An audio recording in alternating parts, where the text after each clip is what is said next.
C'est d'ici que tout se concentre et que tout se dévoile. C'est la vie en couleur. Bien voilà le marchand de bonheur. Au cœur de l'effervescent marché de Brive-la-Gaillarde. C'est des petites productions, c'est pas de la culture intensive ici. Le point de rendez-vous de tout un pays, fort et fier de ses racines. Vous n'êtes pas à Brive, vous êtes à Brive-la-Gaillarde. Attention. Et puis maintenant, on a le CAB aussi, on a l'équipe de rugby Oui, aussi. Il y a des gaillards, il y a vraiment des gaillards dedans. Pour le coup, il y a des gaillards. Le caractère corrézien, c'est un caractère tranché, clair, parfois un peu têtu ou obstiné. Vous voilà prévenus, ici, c'est la Corrèze. Et on parle pas du hamburger américain, là on est en Corrèze. Celle qui se déguste. Oh là, elle était en surface, Titi, regarde. C'est un moment que je trouve vraiment remarquable, de découvrir un trésor à chaque fois. Et celle que l'on respecte. C'est pas amusé ici. Les gestes que je vais vous faire voir, c'est les gestes qu'on fait quotidiennement à la carrière. À grands coups de tradition, vous découvrirez que le pays s'est fait un nom. On sait encore faire, nous, le sirop de sucre cuit au chaudron en cuivre, au feu de bois et clarifié au blanc d'œuf, comme on le faisait au XIXe siècle. Aujourd'hui, la Gaillarde moderne est en marche. Waouh. C'est les jambes d'un top modèle australien qui habite à Miami. Au carrefour de l'Auvergne et du Périgord, il y a fort à parier que vous pourriez être surpris par l'incroyable caractère de notre voyage au pays de Brive-la-Gaillarde.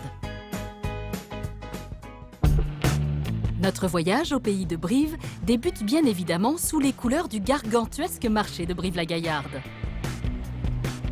Mais avant de répondre à l'appel du ventre, rendez-vous est pris au Café de Paris.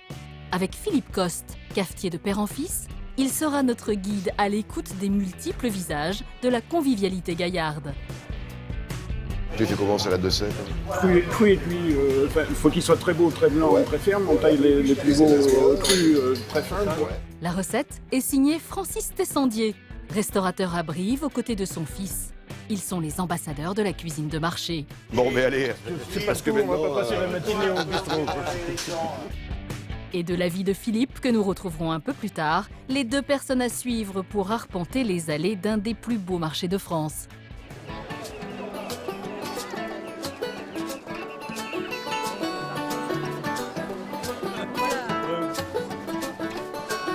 On se régale vraiment. Au pays du foie gras et du canard, Francis et Franck, eux, commencent leur marché avec Monsieur Patate. Monsieur, c'est le plus jeune producteur du marché de Brive. C'est le roi de la pomme de terre, entre autres. Il nous fait des râtes, des charlottes, une grosse pomme de terre également, je me souviens jamais du nom. La Semster. La Semster, voilà. Et puis quelques légumes aussi, des oignons, des carottes. Suivant les saisons, ça change. Parce que c'est des petites productions, vous voyez, c'est pas de la culture intensive ici. Une botte? 2 bottes, s'il te plaît. Parce qu'au marché de Brive-la-Gaillarde, il y a ceux qui inspectent le produit et ceux qui, comme Francis, regardent le producteur. De quoi voir un peu plus loin que le simple rouge tomate. Ça, c'est de la tomate noire. noir. C'est la noire de Crimée. La rousse, elle est là. Ça, c'est une tomate qui est très très belle. C'est la tomate ananas. Elles sont cultivées dans la terre. Elles sont Formidable. traitement. Saint-Germain-les-Vergnes, sur les plateaux corréziens là-haut. En serre, bien sûr, on ne peut pas avoir à les traiter, quoi. Et c'est que des variétés anciennes. Vous voyez, c'est pas des hybrides à la con. Il y a de toutes les couleurs. Et de toutes les saveurs. Chaque samedi, ce sont près de 300 étals qui animent le cœur de la halle Georges Brassens, un concentré de l'étonnante diversité corrézienne.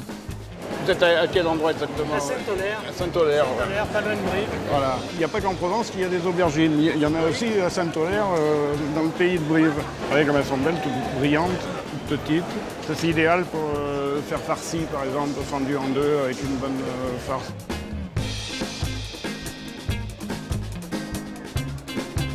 Faut qu'il soit le plus ferme possible. Et puis assez blanc sous le chapeau, comme ça. Ça, c'est très beau. Des incontournables cèpes aux curiosités les plus inattendues cachées au beau milieu des bottes de radis. C'est la vie en couleur. Bien voilà le marchand de bonheur. Monsieur est une star, vous voyez. Patrick Mira a joué dans un film, Les Saveurs du Palais, avec Catherine Fro et Jean d'Ormesson. Et Patrick a joué dans le film. Vous connaissez encore ce que vous avez dit dans le film? J'ai parlé de mes épinards. Ah. À l'époque, on avait des épinards qui vont pas tarder à arriver, justement. Oui. Alors donc, avec Madame Fro, la cuisinière, on a visité les serres d'épinards, on a parlé d'épinards, voilà. Puis mes radis, je trouve que c'est le plus beau du Bas-Limousin. Regardez, ces radis. On va en acheter quand même des radis. Le panier de Francis est désormais bien rempli. Il est l'heure pour nous de quitter ce marché décidément plein de surprises et plein de vie, la vraie ou parfois fantasmée. Comme ici par Georges Brassens dans sa chanson Hécatombe. Au marché de Brive-la-Gaillarde, à propos de bottes d'oignons, quelques douzaines de gaillardes se crêpaient un jour le chignon. Lui, qui pour la petite histoire n'y a jamais mis les pieds, aura à sa façon contribué à forger la réputation de ce marché de Gaillarde. En criant hip-hip-hip-hourra. À quelques kilomètres de Brive, du haut de sa colline, le petit village de Turenne domine littéralement toute la Corrèze. Pas forcément par son altitude, mais par son histoire, celle qu'on appelait autrefois la puissante vicomté de Turenne. C'est un vrai petit trésor complètement restauré. En véritable spécialiste du patrimoine, Aline Tessier sera notre guide pour cette introduction historique façon époque médiévale. Quand on arrive sur cette petite ruelle ici, on est dans la cour d'honneur, on a les drapeaux qui se présentent à nous. Il y aurait le bruit des trompettes, ce serait pareil, vous voyez. Tadam, tadam, oyez, oyez. Voici Dame Aline qui arrive sur la cour principale, ben voilà. Eh bien, après vous, Dame Aline. À quelques coups de trompette d'ici donc, le village s'ouvre sur cette place entièrement restaurée et ornée de ses 4 demeures. Toiture d'ardoise, calcaire et grès ostentatoire au service des fiers seigneurs vicomtins. On est sur des bâtiments qui montrent la fierté des seigneurs locaux, qui sont du XVIe siècle, XVIIe siècle. On est sur des bâtisses qui ont un aspect austère, mais un aspect vraiment grandiloquent, un aspect fort, vigoureux. Et c'est ce qu'on veut faire passer ici. Les seigneurs de Turenne sont des seigneurs puissants. Puissants, à l'image de ce château perché à 340 mètres d'altitude. La route est toute tracée, reste à faire un peu d'exercice. Alors là, on pourrait presque monter avec les pieds et les mains. On pourrait monter comme ça sans souci. Donc évidemment, on respire, on prend son temps. Tout ça pour aller voir un des habitants un peu particuliers du village. Donc voilà, ça se mérite.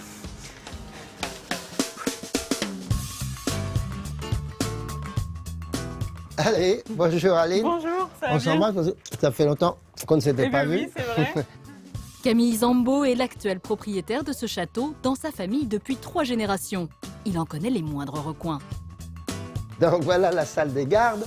Il y vit aussi depuis plus de 10 ans, mais avec un peu moins de faste qu'autrefois. Alors toujours la question, c'est est-ce que vous faites encore des feux? Malheureusement, comme je vous disais, l'huile de coude, c'est un peu ma femme et moi, donc on n'a pas le personnel pour alimenter un tel feu. Pour le reste, les murs de cette salle des gardes n'ont presque pas bougé, témoins des activités passées et de ce que fut au XVe siècle un véritable État dans l'État. Ils décidaient des droits de péage, des droits de faire foire. Ils pouvaient anoblir. Il y avait un certain impôt qu'on était supposé payer au roi de France que ne payaient pas les vicomtins, d'où une sorte de légende, heureux les vicomtins. Voilà. Après, on ne sait plus trop ce qui vient, mais... Aujourd'hui, tout le monde paye ses impôts, ou presque. Les temps ont changé. Et à l'extérieur, la cour a laissé place à un jardin, au bout duquel culmine la fameuse tour César. Alors, Aline, on s'accroche, on ne se tord pas les chevilles. Oh, punaise.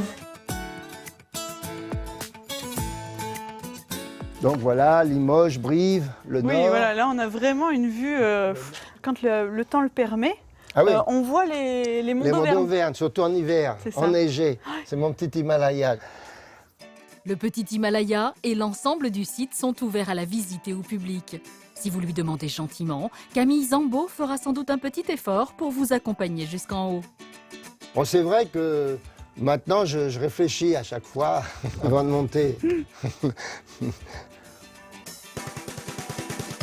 Quittons le château de Turenne pour courir les champs du petit village de Chartier-Ferrières.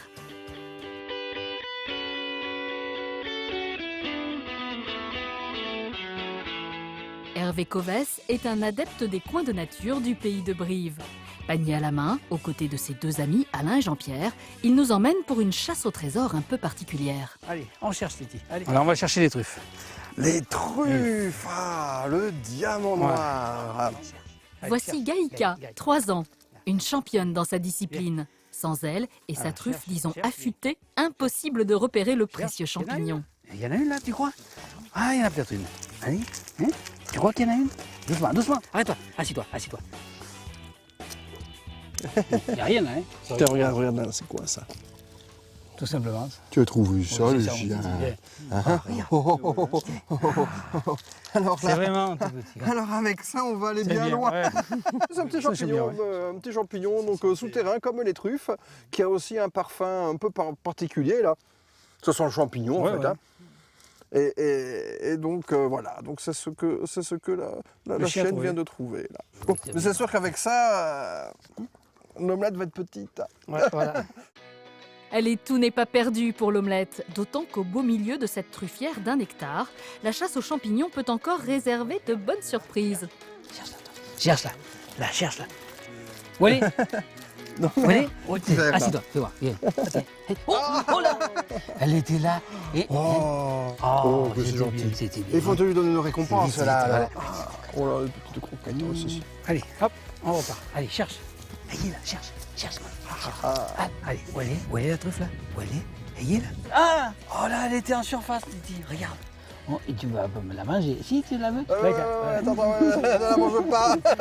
Mais voilà, il y a toujours cette excitation de trouver quelque chose voilà, on est à un endroit où on voit rien du tout, et puis au moment où on découvre la truffe, les premiers signes, et quand le chien a commencé à gratter un petit peu, voilà, moi c'est un moment que je trouve vraiment remarquable, hein, de découvrir un trésor à chaque fois, quoi. Exactement. Voilà. Et puis il est caché en plus. Donc voilà. Trufficulteur, c'est Alain lui-même qui a planté chacun de ses chênes avec son père il y a un peu plus de 25 ans. Et c'est à peu de choses près la seule technique connue pour faire sortir la fameuse tuber Melanosporum, la truffe noire en hiver, se fait blanche en été. On trouve les truffes au pied du chêne quand les plantations sont très jeunes. Alors là, on ne sait pas lequel c'est qui donne, puisque toutes les racines sont imbriquées les unes dans les autres, donc il y a un peu des truffes partout. Voilà. Au bout de quelques heures, le panier d'Hervé s'est bien rempli. De quoi permettre à nos 3 amis de relativiser un peu face à la difficile quête de la truffe. On ne peut pas savoir où ça se trouve, on ne peut pas savoir à quelle profondeur c'est, on ne peut pas savoir... voilà, donc c'est pour ça que tout est mystérieux dans la truffe. Et pourtant on continue, voilà, ça fait partie des choses qui m'épatent. Oui. Pourquoi est-ce qu'on continue à cultiver des truffes alors que, voilà, on va trouver 3-4 truffes quelquefois et on continue d'avoir cette passion. Voilà. Et alors moi, ce que je trouve aussi là sur cette truffe, c'est que bien évidemment, on cherche pour comment bien la cultiver, on cherche beaucoup de temps dans nos truffières pour simplement la trouver, les récolter. Mais en fait, on passe aussi beaucoup de temps ensemble. Voilà. Et ça, voilà, ça n'a pas de prix, quoi.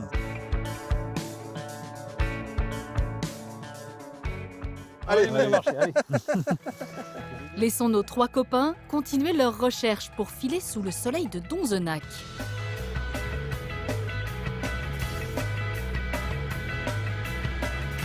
Au restaurant Le Périgord, l'heure est au chant des casseroles.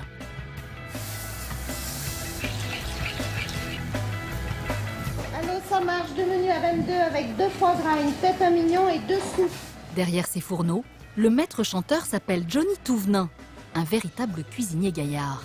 C'est une sauce beurre de tomate à l'orange qui accompagnera le poisson du jour aujourd'hui qui est du cabillaud. Entre 2 morceaux de viande et rien que pour nous aujourd'hui, il a sorti de son menu l'une de ses spécialités, l'incontournable salade périgourdine revisitée. La base, ce sont les haricots, le reste, sa petite touche corrézienne. On mélange bien pour diffuser tous les goûts. Nous allons y rajouter quelques tranches de magret fumé du coin. Production ferme locale et fumage, salage et fumage maison.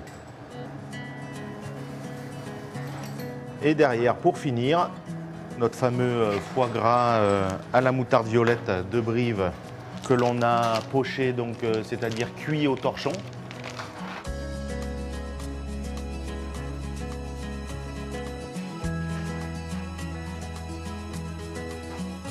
Donc les petites veinures que l'on voit, donc c'est la moutarde violette de Brive. C'est une moutarde réalisée à base de mou de raisin. Ça lui apporte une acidité due à la graine de moutarde et le sucre dû au mou de raisin.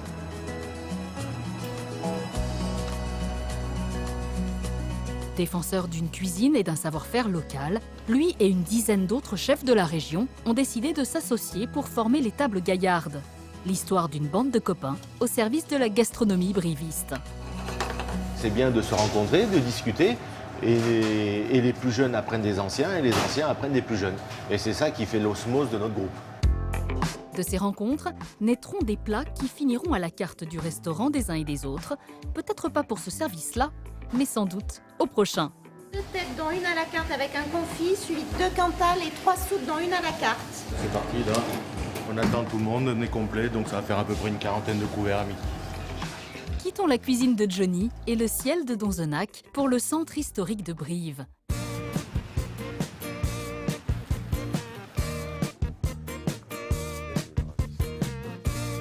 Juste le temps de faire le mur, Philippe, notre cafetier, a délaissé aujourd'hui son comptoir pour suivre Aline sur les anciens remparts de la bien nommée Brive-la-Gaillarde.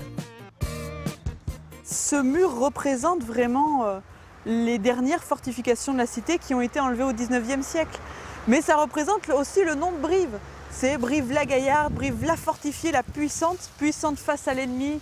L'ennemi qui est tout autour, hein, l'ennemi qui arrive d'Aquitaine, qui arrive du sud. Et finalement voilà, c'est un petit morceau de cette fortification qui reste ici. Ouais, c'est un vrai patrimoine, quoi. Voilà, finalement, c'est un vrai patrimoine, exactement. C'est un symbole fort quand même, je trouve. Parce qu'au final, c'est le dernier espace qui reste en ville de cet espace-là. On est sur des destructions du 19e siècle. Au final, c'est pas si loin que ça. C'est pas si loin que ça, ouais. L'idée, c'était d'ouvrir la ville, de la laisser respirer, paraît-il. D'ailleurs, il paraît qu'à cette époque-là, on n'a jamais eu autant de maladies pulmonaires parce que finalement, un air qui circulait énorme. Ce côté de l'ombre de la Gaillarde, ça reste une fierté. Ouais, c'est clair. Vous n'êtes pas à Brive, vous êtes à Brive, la Gaillarde. Attention. Fortifiée et réputée imprenable, la ville aura résisté à de nombreuses invasions au cours de son histoire, protégeant par là même son identité et son architecture. Certains disent Brive aurait pu être considérée comme ville sainte. Il y avait 13 églises ou chapelles, 4 monastères, dont cette partie-là immense. Autrefois, il faut imaginer que toutes les maisons étaient comme ça, ventousées, accrochées à l'église. La rue était là. À 2 pas de l'église centrale, la place Latreuil est l'occasion d'évoquer l'autre surnom des Gaillards, moins glorieux, celui de Coujou. Un sobriquet donné par leurs voisins de la ville de Tulle. Il y a plusieurs hypothèses. Et alors moi j'ai entendu quelques tullistes qui nous parlaient du clocher de l'église, qui est juste là, hein, où on est au pied, qui disent qu'en fait, les brivistes étaient comme l'ancien clocher de l'église, c'est-à-dire en forme de courge comme ça, bombé de l'extérieur et vide à l'intérieur. Parce que très arrogants, très fiers de leur cité, et donc un petit peu trop fiers de leur cité à leur goût. D'accord. Ouais. Moi j'avais une explication. Quand j'étais plus jeune, c'était que pour se défendre, je crois que c'était contre la vicomté de Turenne, il me semble, ou les Anglais, je sais plus lequel. Ils étaient montés ils avaient fait semblant d'avoir encore vachement de provisions, ils étaient encerclés, et ils avaient pris toutes les courges qui leur restaient, ils les avaient plantées sur des pics en bois, et ils avaient défilé sur les remparts en narguant les autres en bas, vous voyez, on a encore à manger, etc. C'est ça, et on est encore nombreux, il n'y a pas de problème. Et donc c'était resté les couches. Ouais, donc, exactement, voilà. et les coujous. Et les coujous. Moi j'aime bien cette Ah, moi explication. j'adore, je la trouve sympa moi, aussi. je préfère à celle des touristes quand même. C'est clair, c'est clair. Voilà pour le cours d'histoire. Mais en bon ambassadeur de la ville, notre cafetier s'intéresse surtout au présent. Bonjour. Bonjour Philippe. Moins architectural celui-là, mais plus multicolore. Nous sommes chez Nicolas, un jeune créateur de chaussures qui fait beaucoup parler de lui. Une paire finie, on voit la une, par exemple. C'est combien d'heures de travail? Sur une paire comme ça, il y a, entre le dessin... 10-12 heures de travail. Je me suis amusé avec l'arrivée du mondial à commencer une petite paire de baskets spéciale Rio, par exemple. Ça, c'est des paires pour les shootings, alors. Bon, d'accord, c'est un petit peu gothique, mais il y en a qui aiment, la preuve. C'est original. Et là, celle-ci, l'idée de la cliente, c'est d'avoir donc un corsage sur l'arrière et sur l'avant, et des taches léopard un petit peu partout sur le reste de la chaussure. On va les faire. Aussi, je te les montre en direct. Ouais, bah ouais. Chez lui, dans son atelier, à partir d'une chaussure basique achetée dans le commerce, cet ancien peintre sur toile customise sur mesure, à la demande et du bout des doigts pour des clientes parfois très exigeantes. C'est quelque chose de compliqué parce que les clients ne se rendent pas forcément compte. Donc parfois, elles me demandent des choses qui sont quasi impossibles à rentrer sur une chaussure de par la forme et le respect de la courbe de la chaussure. Est-ce que tu penses que les chaussures reflètent l'état d'esprit des clientes que tu as? Ouais, l'idée c'est que ça les représente en fait. Ouais. Donc il y a ma patte, si je peux dire, ma façon de faire, mais... oui, mais l'esprit au départ, c'est elle qui demande. L'idée c'est vraiment de faire ce qu'elles ont envie et que ça représente au maximum la paire qu'elles avaient imaginée, quoi. Au départ, c'est une simple envie de changement qui l'a poussé à réaliser une chaussure pour sa copine, puis pour les copines de la copine. Depuis que la mode est mode, il en est ainsi. Aujourd'hui, chaque paire est vendue un peu plus de 150 €, ce qui n'était qu'un coup d'essai, est devenu un travail à plein temps. Le démarrage était très très compliqué en fait. Je pense qu'il y a une bonne trentaine de paires qui est passée à la poubelle. Sincèrement, je pensais vraiment pas en arriver là en fait. Belgique, Norvège ou Espagne, le jeune briviste a très vite fait du chemin grâce à Internet. Ses chaussures ont atterri jusque sur les podiums parisiens et même aux pieds de mannequins beaucoup plus lointains. Waouh, arrête-toi là parce que là les jambes me plaisent beaucoup. Ouais, c'est qui ça? C'est les jambes d'un top modèle australien qui habite à Miami, qui a eu l'amabilité de poser avec mes chaussures. Et les a connus comment en fait? En fait, j'ai un photographe canadien qui shoot pour mes chaussures, qui avait fait des photos avec cette fille-là, et donc elle a flashé sur tes... La magie d'Internet, elle a flashé dessus, et donc voilà, je lui ai envoyé sa paire de chaussures à Miami il y a quelques mois. À tout juste 30 ans, le jeune autodidacte rêve de réaliser des chaussures pour les grands magasins parisiens. En attendant, le garçon ne manque pas d'idées ni d'encouragement. C'est les chaussures de l'Argentine que mon père m'a fait. C'est les plus belles au monde et c'est ce que je rêvais d'avoir. Salut Olivier. Après l'Argentine, retrouvons Johnny pour un voyage en Amérique, aux côtés de son ami et confrère Olivier Foussa, inventeur du hamburger. Non, on parle pas du hamburger américain, là on est en Corrèze. Hein. C'est Olivier qui a imaginé cette version du hamburger. Oubliez le bœuf haché, place au veau corrézien directement élevé sous la mer. Il boit le lait de la mer. Ouais, il est élevé uniquement au lait maternel, il n'y a pas d'ajout de milk dans l'alimentation. Tout à fait. On a un veau qui va rester bien blanc et à la cuisson, à la découpe, il sera vraiment rosé à cœur. C'est vraiment une viande d'exception. Allez, moi je vais préparer. Pour le reste ici, il n'y a de fast-food que dans la rapidité d'exécution. Quelques légumes, suivant la saison, carottes, asperges vertes, haricots verts. Voilà pour la touche gastronomique, mais la vraie particularité de cette recette, ce sont ces petites boules blanches qui remplacent le pain. L'air de rien, et sous ces faux airs briochés, c'est une véritable institution corrézienne. On appelle ça la mique, une vieille recette de grand-mère. Donc ça, c'est des petites miques que l'on fait nous individuelles. À la base, c'est une pâte à pain, donc farine, œuf, du sel, un petit peu d'eau. Nos anciens la mettaient dans un linge et la mettaient à lever dans le lit, sous un édredon. Voilà, pour que la chaleur reste, donc ça lève comme une tourte de pain. Et ensuite, on la fait cuire à la vapeur pour qu'elle ait une petite croûte. Donc ça, c'est tout le secret après de la mique pour le burger.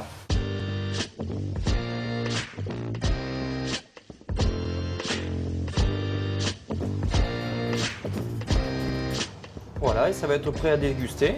Allez Johnny, on part à table? Allez, je passe devant, tu me suis. Je te suis.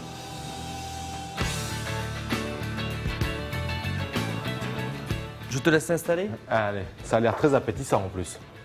Allez. Une fois bien installé, ce burger se déguste à la fourchette et au couteau.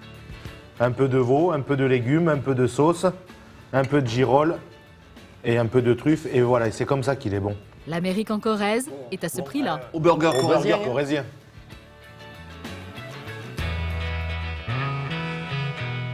Après ce repas, et sur les conseils de nos deux chefs, nous embarquons vers une Corrèze tout aussi étonnante, sur des chemins plus mouvementés et qui ont un léger parfum d'aventure. C'est pas véritablement une expédition, mais c'est vrai que nous passons par un petit chemin de terre, qui est un chemin vigneron que l'on pourrait surnommer le chemin des vignes. Dans sa voiturette qui n'a rien d'un tout-terrain, René Maury nous conduit sur les coteaux du Saillant, une petite parcelle de vignes totalement replantée en 2003. L'histoire d'une renaissance dont il n'est pas peu fier. Donc comme vous le voyez, ce sont des sols schisteux. L'avantage du schiste, des schistes verticaux, c'est que les racines des vignes plongent à 3 ou 4 mètres pour aller chercher non seulement les substances, les minéraux, mais également la fraîcheur, ce qui fait que nos vignes sont assez insensibles à la sécheresse. Alors aujourd'hui, c'est dur à croire, mais il y a un peu plus de 10 ans, ces grappes de raisin n'existaient pas. Voilà, donc ici vous avez donc des vignes de chenin. Plus d'un siècle que les vignes avaient disparu de la commune. 30 000 hectares terrassés par la crise du phylloxéra, une maladie qui n'avait laissé derrière elle que quelques broussailles. Nous sommes dans un pays de vignerons. Ces vignes que vous voyez derrière moi ont été plantées par une poignée d'une petite vingtaine de vignerons. Ce n'est pas un grand groupe international, ce n'est pas je ne sais quel riche mécène venu d'ailleurs, donc c'est bien les tripes que nous mettons, que nous avons mis dans ce vignoble. Alors, en matière de vin, on le sait, tout est affaire de caractère. En l'occurrence, et d'après René Maury, celui-là aurait les tripes de l'homme et la gueule de l'endroit. Un véritable concentré corrézien. La gueule de l'endroit, c'est parce que le caractère corrézien, c'est un caractère tranché, clair, alors certains diraient parfois un peu têtu ou obstiné, certes, et les pieds dans la glaise. Des racines qui ont fait d'un pari fou une réalité qui se chiffre aujourd'hui en bouteilles, entre 40 et 50 000 produites par an, et vendues ici dans cette cave coopérative. Nous produisons donc essentiellement 5 vins blancs, un rouge à base de merlot et de cabernet franc et un gris rosé qui est à base de pinot. La production n'est pas énorme, mais suffisante pour goûter et apprécier. Voilà. 2012, donc Chardonnay Sauvignon. Allez-y, je vous en prie.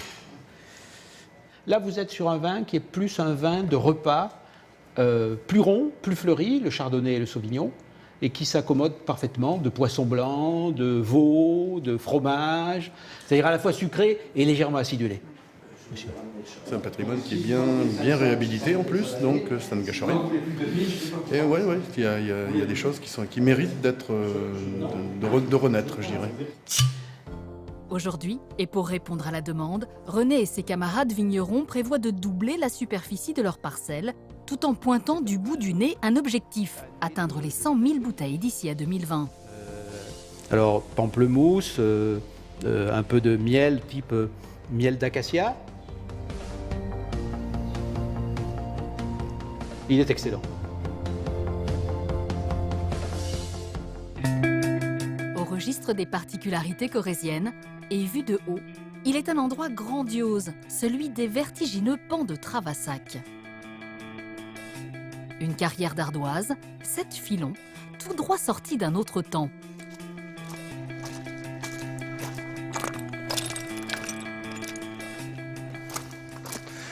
C'est très sonore en fait l'ardoise. Ouais. On l'entend bien. On a l'impression d'être Picsou et de marcher sur des milliers de pièces en fait. À 46 ans, Jean-Jacques n'est pas le canard le plus riche du monde, mais un ardoisier au royaume de l'ardoise. Aux côtés d'Hervé, notre monsieur nature, il nous emmène aujourd'hui au cœur de ce qui était autrefois une montagne pleine et entière, grignotée petit à petit par la main de l'homme. Waouh! Ce qui est extraordinaire, c'est lisse. Tout ça, c'est où on est. Il y avait plein d'ardoises, des grands blocs qui ont été décollés, en fait, arrachés, on va dire, à la paroi et à la colline, hein, puisqu'on est au cœur de la colline là, du coup. Hein. Ah ben, ouais, c'est clair. Alors, ce que l'on appelle les pans, ce sont en fait les restes d'ardoise qui ne peuvent pas être utilisés ni extraits de ce gisement unique en Europe. Long de 2 km et large de 120 mètres, il est pourtant aujourd'hui encore exploité selon des techniques largement éprouvées. Là, on aperçoit bien le travail à l'explosif, un forage. Et ça, c'est pas un escargot, il n'y a pas de fossile dans notre ardoise. C'est tout simplement l'impact de l'explosif qui a marqué la paroi. Et sur cette paroi, on aperçoit bien souvent un forage et une auréole autour. un forage, une auréole, un forage, une auréole, même ici, là. Un forage, une auréole qui correspond en fait au travail à l'explosif. Ouais, ça sent la poudre, ça sent la poudre. Ça fait bien longtemps que non, ça sent plus la poudre. Ça sent plus la poudre. Mais effectivement, c'était de la poudre, hein, c'est de la poudre noire. C'est pas de la dynamite, c'est trop puissant. Et aujourd'hui, ça se fait encore à l'explosif? Oui, on travaille toujours à l'explosif. Ouais. L'âge d'or, c'était il y a une centaine d'années à peine. À l'époque, 250 ouvriers travaillaient ici. Sur les photos aériennes, on voit bien la configuration du site. Les sillons, on a vraiment l'impression que c'est un gros monstre qui a donné un coup de griffe dans la colline et qui a arraché la roche en fait. Ouais. Aujourd'hui, ils ne sont plus que 3 à dompter la bête et à fournir la matière première nécessaire à la réalisation des fameuses toitures des maisons de la région. Bon, maintenant, on n'est plus 200, ni 100, ni 50, on est 3. Mais il faut être positif. En fait, on est encore 3. On est encore là, en fait. On n'est pas mort, on produit toujours. Voilà. C'est ça qui est important. Dernier chantier en date, et non des moindres, celui de l'abbaye du Mont-Saint-Michel. Alors, chaque fois que je m'assois, je pense à le dire. C'est pas amusé ici. Les gestes que je vais vous faire voir ici, c'est les gestes qu'on fait quotidiennement à la carrière, hein, tous les jours. Hein, voilà. Imaginez un peu, 1500 mètres carrés de toiture, plus de 75 000 ardoises, toutes façonnées au burin et au marteau. Autant dire à la main, à la patience et au courage. Oui, elle n'est pas homogène, il y a des sortes de petits traits un peu plus clairs. Oui. Si je tape dedans, ça casse. Donc il faut passer à côté, c'est pour ça qu'on ne peut pas mécaniser, enfin notamment. Parce que celui-là, il est comme ça, celui-ci va être différent, voilà, et ainsi de suite. Hein. Comme c'est... Tac.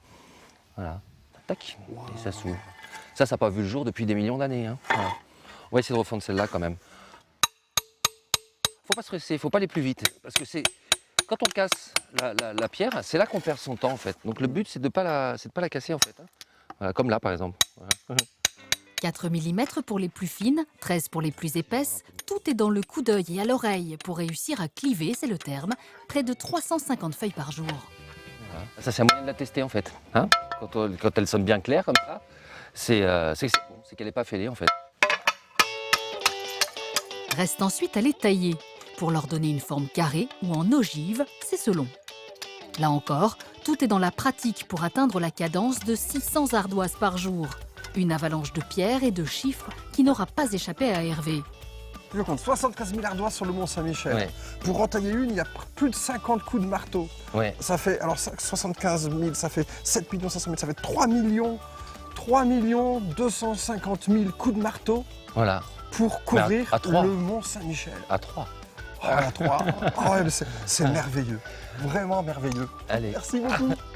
À bientôt. Merveilleux, mais inexact. Cela fait 3 750 000 coups de marteau pour être précis, mon cher Hervé. Mais on vous pardonne quelques approximations. De tête, ça n'était pas facile.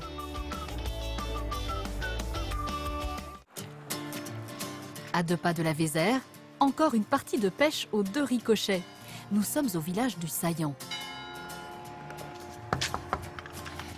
Dans cette petite chapelle, Aline, notre guide, a rendez-vous avec son ami Wilfried. Bonjour Wilfried.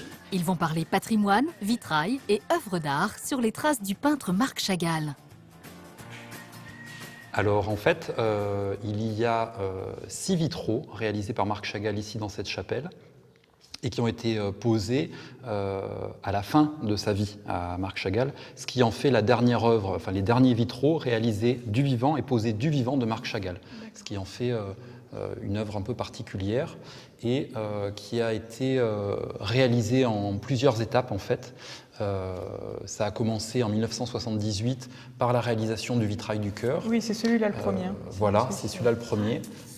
Marc Chagall a 91 ans lorsqu'il réalise ce vitrail. Il s'agit en fait d'une commande dans le cadre de travaux de rénovation débutés à la fin des années 70. Un support qu'il connaît bien et dont la lumière révèle son trait noir et épais. Alors, ce qu'il y a dans ce vitrail de représenter, ce sont les 4 éléments. Donc l'eau, l'air, la terre et le feu. La végétation représente simplement la terre. L'eau et l'air se mélangent. Et le feu est représenté simplement par des rayons lumineux qui arrivent de manière oblique. Ce qui est impressionnant, en fait, c'est le bleu vraiment profond dans cette représentation-là. Oui. On a vraiment voilà, un bleu puissant. C'est vrai que ceci dit, quand les gens rentrent et qu'ils n'ont aucune idée vraiment du site dans lequel ils rentrent, ils sont souvent surpris, étonnés de voir voilà, des vitraux de Marc Chagall ici, au Saillant, dans cette petite chapelle qui d'extérieur est quasi invisible. Après ce premier essai, c'est carrément l'ensemble des vitraux qui va lui être confié. Avec en fil rouge, un désir très précis détaillé par les mécènes de cette rénovation, faisant état d'une chapelle de la campagne agricole.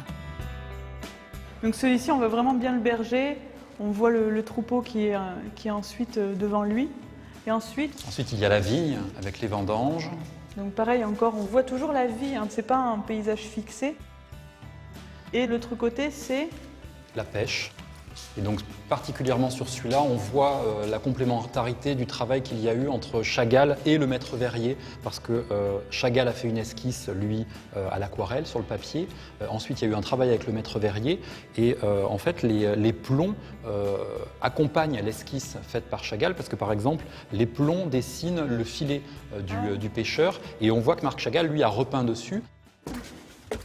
Au final, l'ensemble de ces vitraux fait de la chapelle du Saillant un lieu unique en France et classé au monument historique. Le voilà donc. Et comme dernier trésor caché et non des moindres, cet oculus surplombant la chapelle. Donc les deux bouquets et le coq. Il a vraiment une patte particulière, hein, vraiment. Ouais.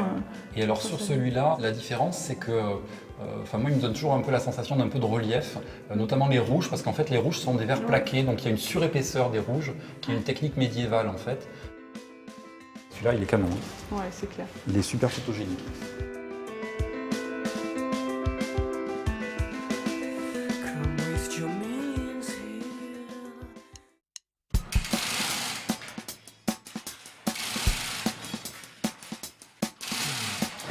C'est avant tout une histoire de famille. Celle d'un secret transmis dans la vapeur, la chaleur et les flammes. Sous l'œil attentif des pères fondateurs, l'affaire tourne depuis 1839. 175 ans plus tard, le décor n'a pas changé. Bonjour Madame Vieilleface, comment allez-vous? Je vous fais la bise. Nous sommes au cœur de la distillerie Denoy. Dans sa tenue de chef, nous retrouvons Johnny, aux côtés de Sylvie Vieillefosse, l'actuelle propriétaire de ce qu'elle appelle sa petite Madeleine de Proust. Voilà. Donc là, c'est notre coin histoire, l'histoire de la famille, puisque cette distillerie existe depuis 5 générations. Le fondateur, c'est mon arrière-grand-père, mon arrière-grand-mère, mon grand-père et mon père. Voilà, ça fait 5 générations que nous sommes là. Moi, je suis née au-dessus de la distillerie et j'ai vécu avec mon père et mon grand-père. Et enfant déjà, je traversais la distillerie pour aller à l'école, qui est de l'autre côté. Donc j'ai vécu tout le temps dans cette distillerie. Autant de cuves, de liqueurs, d'odeurs et de saveurs qui en disent long sur le savoir-faire familial. L'occasion toute trouvée pour tester le nez de notre cuisinier. Le parfum.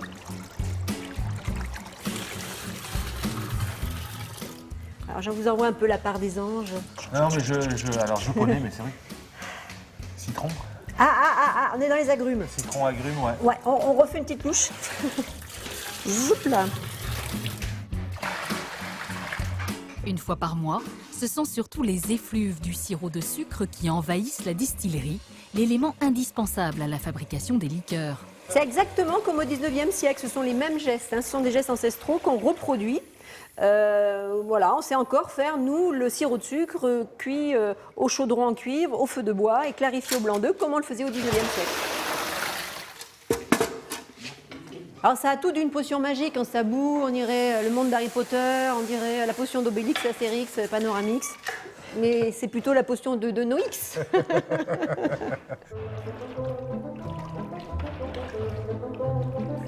Là, je suis en train de mélanger mon sucre dans l'eau, là, bien pour qu'il se dissout comme il faut, pour pas que ça accroche, que ça fasse du caramel.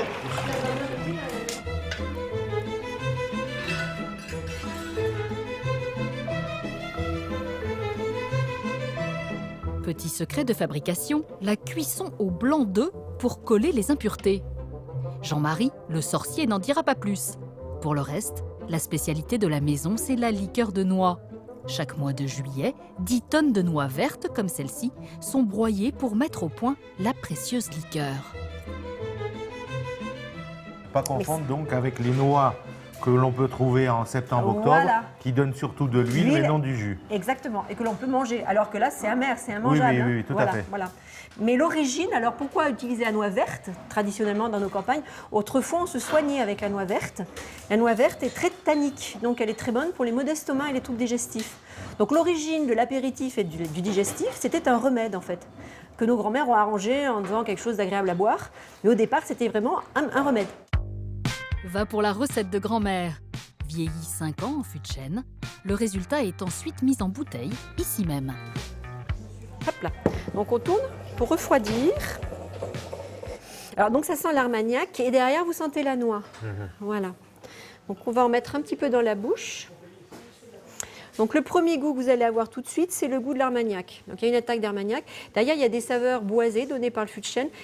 Il y a des saveurs aussi de cacao, de vanille et de café. Ça, c'est le fût de chêne, le vieillissement qui a ajouté des saveurs de vanille, cacao, café. Quand on avale, c'est que du plaisir. C'est très velouté, c'est très soyeux. Ça, c'est le sirop qui est au chaudron. Elle est très très longue en bouche, cette liqueur. Et c'est ce qui donne envie de regoûter un petit peu. Il y a quelques tanins qui fixent les arômes. Oui, oui, elle est tannique. Hein. C'est un petit côté médicinal. Enfin, c'est médicinal. Alors, la noix verte est très tannique. Quand on a bien bu, au moins on a l'impression de se soigner en fin de Ah repas. bah absolument, on digère mieux, etc. Et ce qui est assez amusant, c'est que mon premier métier, pendant 10 ans, j'étais infirmière. Donc je suis maintenant infirmière liquoriste. Voilà. Et il faut croire que ça marche. Parmi les 70 000 bouteilles vendues chaque année, l'eau de noix fait partie des best-sellers.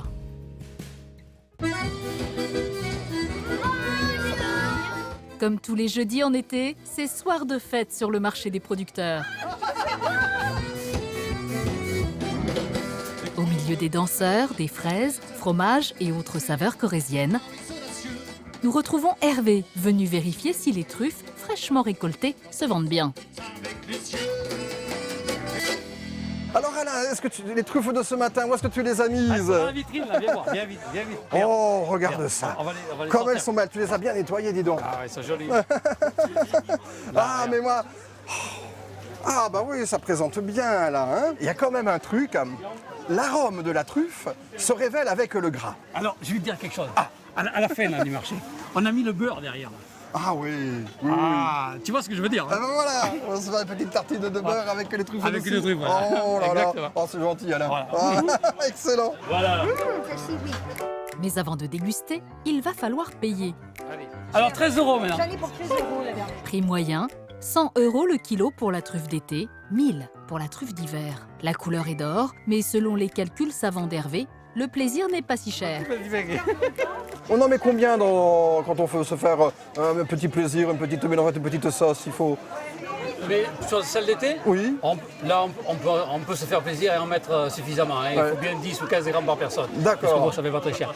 Mais c'est vrai que l'hiver, et en plus, étant donné qu'elle a plus de parfum, entre 3 et 5 grammes, c'est bien. Voilà, et alors si on met 10 grammes par personne, ça fait à 100 € le kilo, ça fait jamais que 10 centimes. Vous avez un petit euro, un petit euro de truffe pour se faire plaisir. Ouais, alors effectivement, c'est très abordable. Voilà. C'est pas le prix d'un café. Certains s'en lèchent déjà les babines. D'autant que de l'autre côté du marché, le fameux copeau de truffes sur ratine de beurre est déjà en préparation. J'ai un problème, mon beurre est trop sec. Le beurre il est trop dur. Ah, mais pourtant il fait chaud. C'est comme ça que c'est bon. Ça. Et il faut la couper la plus fine possible, la tranche. Okay. Mais c'est vrai que c'est comme ça qu'elle développe le plus son Mais arôme. voilà, c'est sûr. J'ai le droit de goûter la première, allez, s'il te plaît, s'il te plaît. Ah ouais, bon appétit. La vie est belle. Ah oui,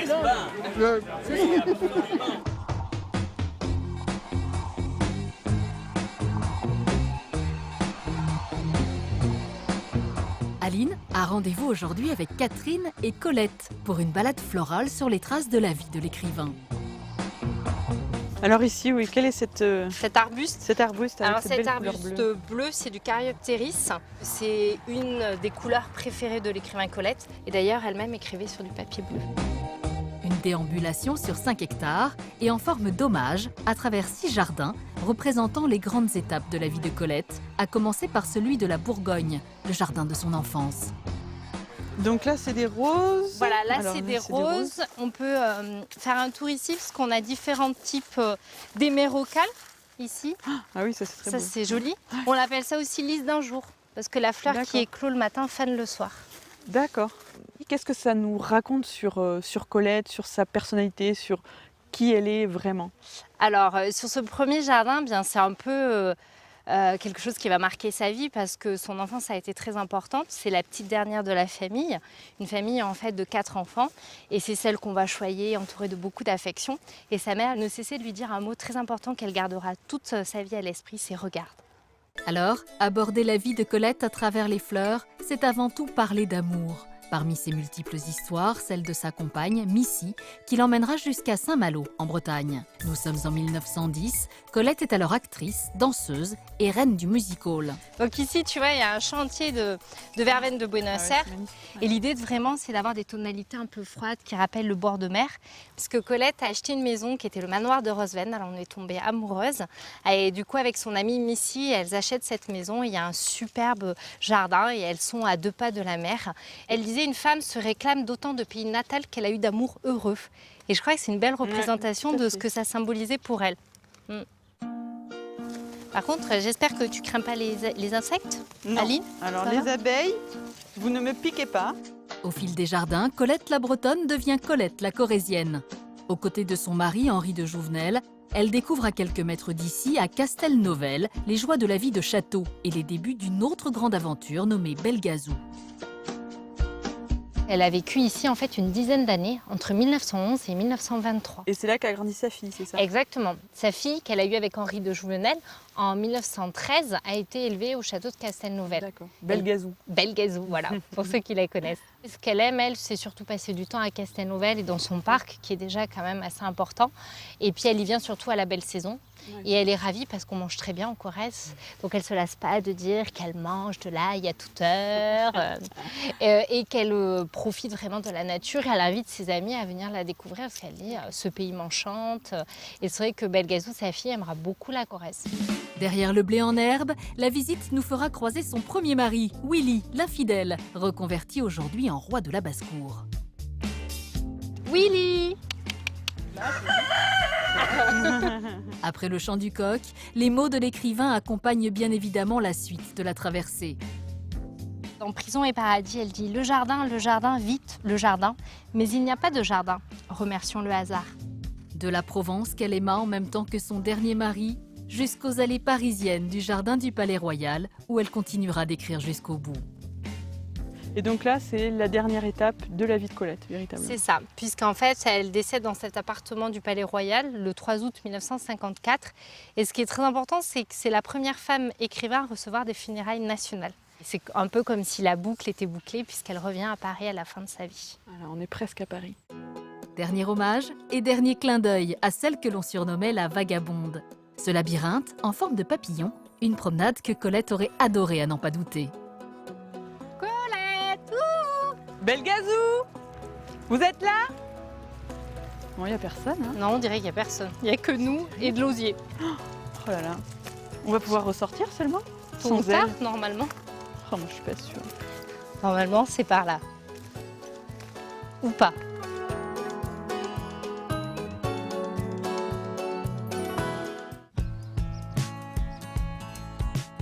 Au milieu des baigneurs, des marins d'eau douce et autres champions de planche à voile, nous retrouvons Hervé et Karine, sans serviette ni maillot de bain, et pourtant visiblement très enthousiastes à l'idée de découvrir le lac du Causse. Comme il est beau ton lac, n'est-ce pas? Ce n'est pas vraiment son lac, mais elle y travaille et elle le connaît bien. 3 km de long, 500 mètres de large, ce lac a été sélectionné en 2009 pour les championnats du monde d'aviron, rien que ça, même s'il est aujourd'hui un peu plus qu'une simple base nautique. Pour la petite histoire, en fait, le lac, les gens se posent beaucoup de questions de savoir s'il est naturel ou pas. Et donc, en fait, c'est une volonté des élus à l'époque, dans les années 70, de faire un centre touristique. Voilà, dans les années 75 environ. Mais il n'y a pas de village englouti, c'est la question que beaucoup de personnes se posent. Oui, le village englouti. Non, voilà. Donc en fait, c'était une vallée cultivée. Ouais. Alors par contre, de temps en temps, tous les 10 ans environ, le lac est vidé pour le nettoyer. Voilà. Et c'est vrai qu'il y a beaucoup de gens qui viennent voir un petit peu ce qui se passe au fond. Et oui, parce que c'est aussi étonnant, parce que quand le lac est vidé, c'est le moment où j'imagine qu'on doit récolter tous les poissons. Et oui, il y a des poissons monstrueux dans ce lac. Hein. Donc on ne fait pas de mal aux poissons, on est bien d'accord. Hein. Ils sont acheminés ailleurs, mais après on revient remettre le poisson dans ce lac. Il faut que je te fasse une confidence. Dis-moi. Mon poisson rouge, à un moment, vous ne savez plus où le mettre, et ben je l'ai mis dans le lac. Mais tu crois qu'il va apprécier cette eau? Oui, je sais pas. Ce sera pas trop chaude pour lui? On verra. Comment tu l'appelles ton petit poisson? Il s'appelle Piu Piu. Oh, Piu Piu, on va lancer un SOS. Debout sur sa planche, il y en a un qui devrait facilement nous aider à retrouver Piu Piu. Et après, voilà, on est grand, on voit bien loin, c'est assez agréable. Et c'est une sensation totalement différente en fait. Jean-Charles est en pleine démonstration de stand-up paddle. Comprenez, pagayer debout, la dernière activité à la mode. Paraît-il, presque un jeu d'enfant. Ça va? Il tourne. Va-t-il Regarde tomber? ça Non, comme pas une encore. speed. Là, on gère juste son équilibre sur les jambes. Et on se propulse tout simplement, comme les Indiens le faisaient, avec une pagaie simple. Voilà, c'est très facile à propulser et à se déplacer. Et les origines alors de ce sport? Alors les origines de ce sport, c'est un dérivé du surf. C'est-à-dire qu'ils ont utilisé tout simplement une pagaie pour aller plus vite et se déplacer. Et du coup, la Fédération française de kayak l'a amené en rivière. Parce qu'en mer, ça existait depuis longtemps, mais en rivière, ça n'existait pas, et sur les lacs non plus. Donc c'est grâce à la Fédération que cette discipline s'est développée sur nos lacs, en Corrèze et sur nos rivières. On va se mettre en tenue, puis on va venir alors. Ok. Ouais. Allez. C'est avec plaisir. On y va. J'attends. Les vestiaires sont juste là-bas. Allez, on y va. Alors on a bien cherché, pas de traces d'Hervé ni de Karine sur le lac. Peut-être ont-ils répondu à l'appel de la musique. Ça fait 11 ans que ça dure. Tous les étés à Brive, on lève les bras et on tape dans les mains. Ce soir-là, c'est le chanteur Féfé qui se charge de mettre l'ambiance et visiblement, ça a l'air de fonctionner. Bref, c'est la crise, je chante et le disque se meurt. Mon DA veut me changer, me dire ce qu'il faut mettre. Ça est impossible, quand on me répond pas de marcher cible. Il faut du buzz, de la hype, faut suivre, pas d'esquive. Fini le temps, l'artiste faisait ce qu'il veut. Hey, salut. Ça va et toi? Super. Parmi les spectateurs, nous retrouvons Philippe et une festivalière un peu particulière en tongs et débardeur. Clémentine est l'une des organisatrices de l'événement. Fan de Féfé à n'en pas douter. Et très impatiente d'applaudir l'autre grand rendez-vous du soir. Écoute, ce soir, la tête d'affiche, c'est Zaz. Hier, on a eu Yodelis, 4 Century. Voilà, on était à peu près 3000. Comment vous arrivez à faire venir Vanessa Paradis, Christophe Maé, Shai Wilson, Zaz, etc. C'est quand même pas évident. Là où on a une petite plus-value aussi, c'est ce que je dis, c'est cette proximité aussi que les gens ont avec les artistes. Si tu veux, il n'y a pas beaucoup de recul entre la scène et la jauge. Et quand on voit, il y a à peu près 200 mètres. Et du coup, même celui qui est au fond, il voit très bien Zaz, il peut voir très bien Christophe Maé, il peut voir très bien Charlie Winston. Il pourrait très bien toucher Vanessa Paradis. Miss, quel est ton nom? Tu fais quoi et t'as quel âge? Une proximité que cette spectatrice va d'ailleurs apprendre à ses dépens. Sur le parking, je n'habite dans de pièces, on n'a pas démarré, qu'elle critique ma caisse. Les gaillards m'ont l'air, bordel, maintenant! Au final, ce petit bain de foule est à l'image de ce voyage au pays de Brive. Chez les gaillards, il faut le vivre pour le voir. Alors, on le sait, mais en Corrèze, ça va toujours mieux en le disant. Ici, l'important c'est avant tout de participer. Je n'ai pas la science, je n'ai pas l'argent, non. Ni les reins, ni le père, ni les études. Je suis le genre de type qui n'a pas son pareil. Si tu l'aimes, je type, il faut pas les changer.